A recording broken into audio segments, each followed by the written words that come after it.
भारतीय इतिहास में कुछ ऐसे मुखौटे भी इतिहास की दीवारों पर टांगे हुए मिल जाते हैं जो मात्र मुखौटे हैं। उन जैसे आदमी तो असल जिंदगी में कभी हुए ही नहीं, बस उनके मुखौटों से ही सारा इतिहास भर दिया गया।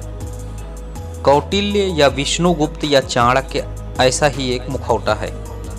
आइए इस बारे में गहराई से जानते हैं।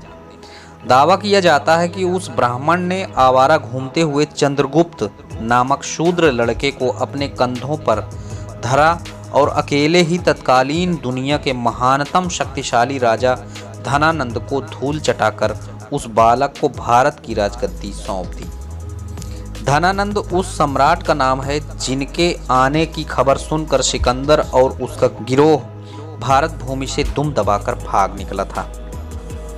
सम्राट संदरकोत्स उन्हीं के परिवार में से थे। कहानी बनाई गई है कि यह कौटिल्य या विष्णुगुप्त या चाणक्य इतना महान या इतना शक्तिशाली था कि उसने खाली हाथों से उस राजा को हरा दिया, जिसका नाम सुनकर ही सिकंदर और उसकी सेना भारत की सीमा लांघकर अंदर आने की हिम्मत नहीं जुटा पाई थी।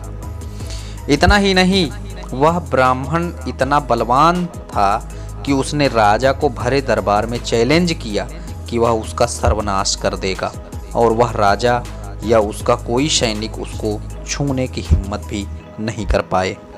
कुछ भी कल्पना करो, मुखौटे से कुछ भी करवा लो। खैर, इतिहास की बात करते हैं। इंडिका में सर्वप्रथम जिस तथ्य ने हमारा ध्यान आकर्षित किया वह यह है कि इस पूरे ग्रंथ में कहीं भी किसी प्रकार कौटिल्य या विष्णुगुप्त या चाणक्य का नाम उल्लेखित नहीं है। कहीं भी ऐसी घटना का उल्लेख नहीं है जहां संदरकोत्स का सिंहासन हासिल करने में किसी भी बाहरी व्यक्ति की मदद लेनी पड़ी हो, और न ही कहीं ऐसा उल्लेख है कि जिन्हें अपना शासन चलाने में किसी कौटिल्य या विष्णुगुप्त या चाणक्य नामक प्रधानमंत्री अथवा मंत्री की सहायता ली हो। कहीं भी कौटिल्य के नाम पर रचित अर्थशास्त्र नामक ग्रंथ का उल्लेख नहीं है।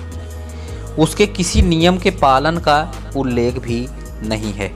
अन्य पौराणिक अर्थात काल्पनिक किस्से कहानियों की तरह कौटिल्य या विष्णुगुप्त या चाणक्य भी मुद्रा राक्षस नाटक का एक पात्र मात्र है, जिसे उसकी जाति के इतिहासकारों ने सम्राट संदरकोत्स के सिर पर बैठाने की धृष्टता की।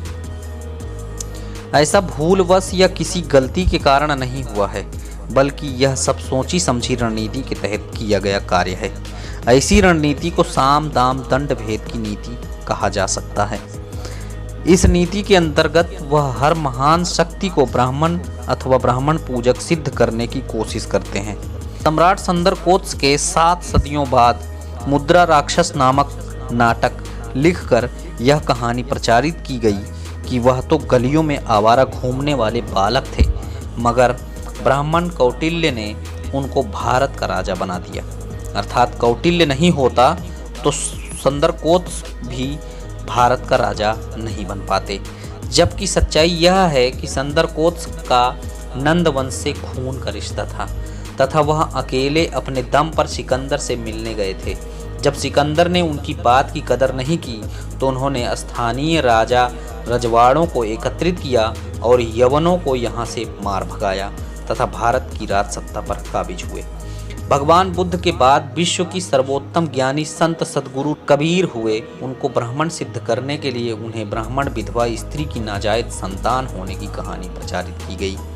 गुरु रैदास को इस जन्म में न सही पिछले जन्म में ब्राह्मण होने की कहानी बनाई गई। उनकी शिष्या मीरा को ब्राह्मण पूजक कृष्ण की भक्त बताया गया। सभी अब्राह्मण संतों को एक ब्राह्मण रामानंद का शिष्य बताया गया, जबकि गुरु ग्रंथ साहिब में दर्ज उसके एकमात्र शब्द भजन में उसने साफ स्वीकार किया है कि सदगुरु कबीर ने उसे ज्ञान दिया है। आर्यभट्ट, विष्णु श्रमण जैसे विद्वान लेखकों का नाम बदलकर उन्हें ब्राह्मण बताने की कोशिश की गई। जहाँ तक सम्राट संदरकोत्स के दरबार में किसी कौटिल्य या विष्णुगुप्त या चाणक्य नामक किसी प्राणी के अस्तित्व में होने का प्रश्न है, तत्कालीन इतिहास संबंधी तथा अर्थशास्त्र में लिखी सामग्री स्वयं इस बात का प्रमाण है कि कौटिल्य या विष्णुगुप्त या चाणक्य नामक किसी प्राणी का कभी अस्तित्व ही नहीं था। वह तो अन्य महाकाव्यों, नाटकों तथा किस्से कहानियों की काल्पनिक पात्रों की तरह एक नाटकबाज की कल्पना मात्र है। जैसे महाकाव्यों के पात्र हीरो हीरोइन आदि ब्राह्मण पूजक निर्मित किए गए हैं, वैसे ही मुद्रा राक्षस में कौटिल्य या विष्णुगुप्त या चाणक्य नामक ब्राह्मण प्राणी की कल्पना की गई है, जो राह चलते मवाली बालक को भी सम्राट बना देता है। कौटिल्य, विष्णुगुप्त या चाणक्य नामक प्राणी काल्पनिक है, ऐसा मानने के निम्नलिखित कारण है। मेगस्थनीज सम्राट संदरकोत्स के सत्तासीन होने के समय भारत आए तथा राजधानी पालीबुत में ठहरे। उन्होंने सम्राट के सिकंदर को मिलने तथा उसके बाद सत्ता हासिल करने का विवरण दिया है और ब्राह्मणों के भारत आगमन का विवरण दिया है, मगर कहीं भी कौटिल्य का जिक्र भी नहीं किया है। अगर कौटिल्य या विष्णुगुप्त या चाणक्य नामक किसी प्राणी का उनके सत्ता हासिल करने में योगदान होता, जैसा कि भारतीय विद्वान दावा करते हैं, तो वह अवश्य उस घटना का उल्लेख करते। मेगस्थनीज के अनुसार भारत में सभी कायदे कानून अभिलिखित हैं, यहाँ तक कि दर, कर्ज और उसके ब्याज का लेन देन भी जुबानी होता है। इसके विपरीत तथाकथित कौटिल्य का अर्थशास्त्र कानून की लिखित और विस्तृत पुस्तक है। इसमें बच्चे पैदा करने से लेकर अस्थि विसर्जन करने तक के कायदे कानून दर्ज हैं। अगर उस समय कौटिल्य और उसका अर्थशास्त्र मौजूद होते तो कोई तो तत्कालीन लेखक इस बात का जिक्र करता। इतना ही नहीं, अर्थशास्त्र का कोई भी ऐसा नियम नहीं जो मौर्य शासन काल में लागू हुआ हो।